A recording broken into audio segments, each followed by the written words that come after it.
COVID-19 has transformed every aspect of our lives, including sports. The only way the games can continue is if sporting teams live in bubbles. These are strict, biosecure environments where they live in complete isolation for extended periods of time. Take the Springboks. After a 20-month hiatus, the Boks finally returned to the field against the British and Irish Lions in July. Immediately after, they went to Australia for the Rugby Championship. By the time they played their final test against the All Blacks in October, they'd spent a total of 12 weeks in an unbroken BSc. These players have not been to their homes since the 3rd of June. They have toiled on this tour. They've had heartbreaking defeats. 𝗀𝗵𝗶𝘀 plays 8th man for the Springboks. It's difficult and people say it's your job and whatever. It's not as easy as people think. You're away from home, you're away from your families. You don't see your kids. There's a lot of guys who's got children, and you don't spend time with them, and that's vital to your mental state and where you are as a person, as a player. Mental coach Paddy Upton worries about the impact of this unnatural existence on performance and mental health. Being stuck in a hotel room, you don't have the opportunity to get away from the game. Traditionally, what athletes, all of them do, is they have some escape. And almost always it's getting out of your room, it's going to shop, it's going to the movies, it's going to get something to eat, it's meeting your friends, it's something to take the mind off. But now these players are stuck in a hotel room, and we find that's one of the things that's exacerbating the mental tiredness and exhaustedness of players. Cricket has made extensive use of BSCs over the last year. Dr. 𝗀𝗵𝗶𝘀 is the Chief Medical Officer of Cricket South Africa. Dr. 𝗀𝗵𝗶𝘀, maybe you can explain to us, what is a biosecure environment? So what we try to do is create a bubble. So you're trying to create a vacuum where you deem it safe to play cricket. You're not allowing the virus to travel from the outside to the inside.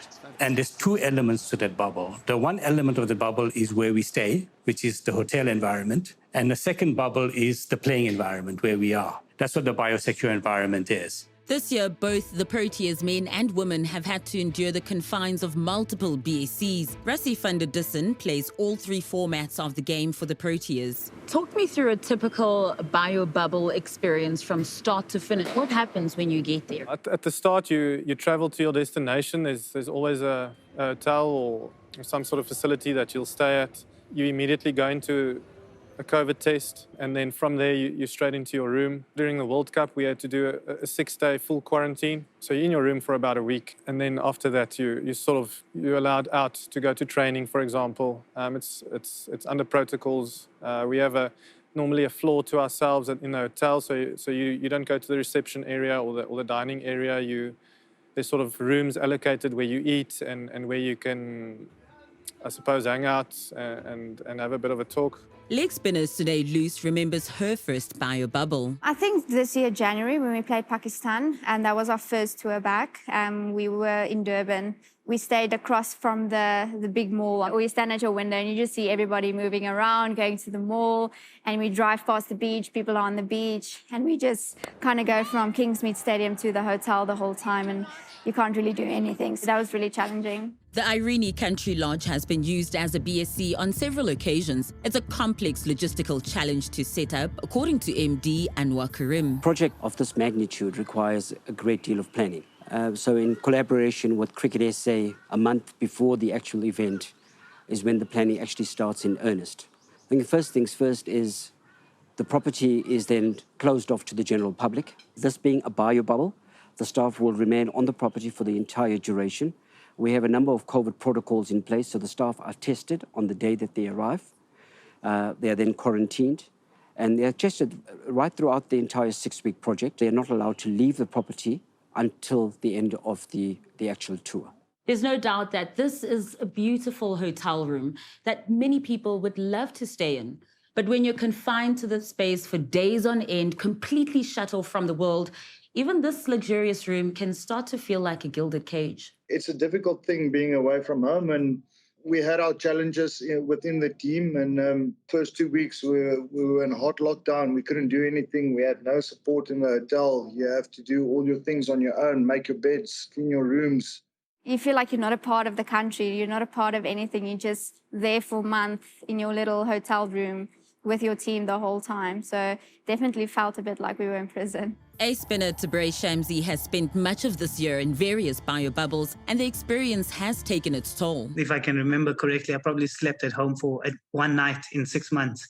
One night? Back from a tour, had to pack my bags and then leave again the next evening, you know, because we were on our way to Sri Lanka. And then you haven't even stepped foot, say, for example, on a pavement, on a road, for 3 months because you're not allowed to do that. You're almost like a circus animal.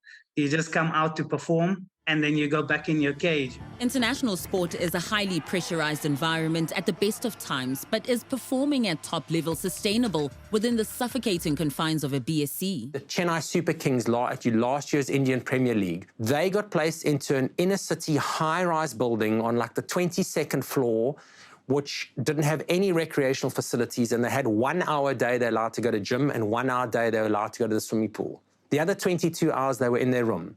This is the most successful team in IPL, made the most finals. They came last year. Absolutely no surprise, because no thought whatsoever went into the players' well-being. The anxiety and everything just kicks in because you're just in a hotel room, you don't see people, and I'm a very people person, so I need to be around people and chat and, you know, go experience life. In August, English star Ben Stokes announced he was taking a mental break from the game.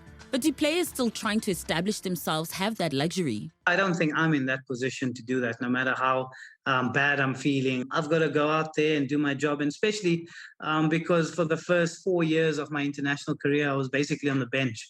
It's only now that I've started playing regularly. So there's no ways that I would be taking a break from international cricket. I think it is difficult for someone coming into the team, someone who's not settled in the team, under pressure from guys behind him on the bench. And that guy definitely doesn't have the luxury of saying, listen, I'm going to take a series off, or I'm going to take a few games off, because there's another guy waiting to take your spot. As administrators grapple with the toll that BSCs are taking on players, what is being done to help them cope? I've coached a lot of individual athletes around the world from different sports as they've gone through the bio-bubble experience. And what I'm getting repeatedly, not just from these athletes, because I'm asking them, so what are your teammates doing? What are other teams doing? And it seems like to a fair degree, what the sports bodies are saying is mental well-being is important. And if you're struggling, you must speak up. That's just not enough.